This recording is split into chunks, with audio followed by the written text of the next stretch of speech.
Well, this past weekend in the NCAA was the Sweet 16 round of March Madness. This coming up tonight as well, tomorrow, Monday and Tuesday nights. Here is the Elite Eight. Joining me today to break all of these games down is Erik Bay. Erik, thanks for taking this time. Yeah, March Madness has really lived up to its name and expect that to continue here as we close out this tournament. Yeah, Erik, we've seen a ton of upsets already throughout the last couple of weeks, but one thing we haven't seen is a lot of #1 teams knocked out. Right now in this Elite Eight matchups, there are 3 #1 seeds going into these games. I mean, just first and foremost, Erik, is it pretty difficult in these scenarios to bet against those #1 seeds? Yeah, I mean, you look at all three of those teams, Gonzaga, Michigan, and Baylor, and they've done what you want them to do. And that's the one thing you can say about each and every one of them. And that's why it's so hard, as you say, to kind of pick against them just because they have done what they've expected. They're also so deep. So these teams that have led a few upsets, obviously UCLA will be coming in against Michigan there, an 11 versus a #1. Can they still do what they've done so far in this tournament against teams that have more depth than maybe some previous opponents so far? Now, Erik, the matchup that I first want to start off talking about, we'll get to Michigan in just a second here, but Gonzaga, I mean, they've been perfect so far this entire year. They go up against the #6 USC coming up in this round.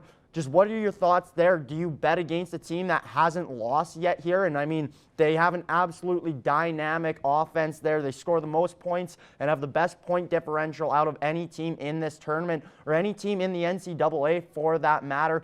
Who do you got for this game coming up?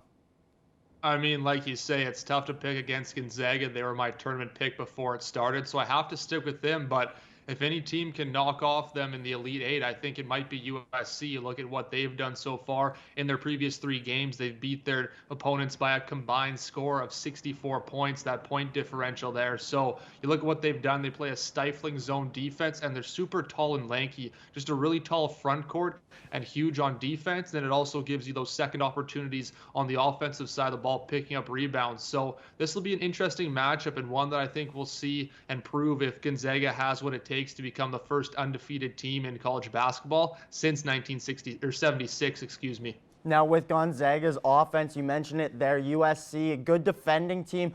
They actually led the NCAA in rebounding for these teams that are remaining here. So if Gonzaga does miss those opportunities, USC is the kind of team that could clean it up and could shove it back down Gonzaga's throat. Let's jump to another #1 game here, and on paper, it looks like it could be the closest. This is between #1 Baylor versus #3 Arkansas. And Erik, this is almost the matchup that didn't happen as Oral Roberts University just lost by 2 points to Arkansas. I mean, who do you have in this one? And would your pick be different if we did see that Cinderella story with Oral Roberts there?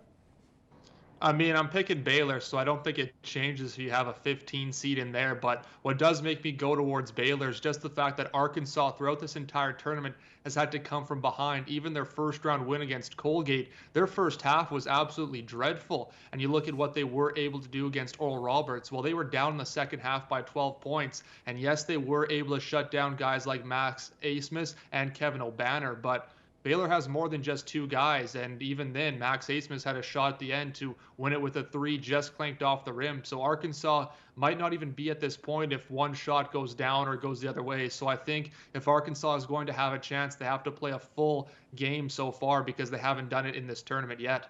And, you mentioned Baylor's offensive skill guys there, but they also have arguably the best defense, especially of those teams remaining there. Their turnover ratio leads all these teams as well. Their defense just comes together as a whole there. They're a great 3-and-D team too, as they shoot 40% from the three-point line there too. Final note here, Erik, you mentioned it, Michigan plays #11 UCLA. Do you see UCLA's Cinderella story continuing here quickly? Again, like you said earlier, tough to pick against the ones, so I don't think so. But this might be one of the hotter teams along with Oregon State still left in the tournament. So who knows? All it takes is a hot hand. So it should be a close one and an exciting one. Exactly. One game is all you need when it does come down to this tournament. Like I said, Monday and Tuesday nights are games here for the Elite Eight. The Final Four takes part on Saturday before Monday's championship round. Eric, thank you for taking this time and joining me. Yep, should be an exciting run here to the Final Four.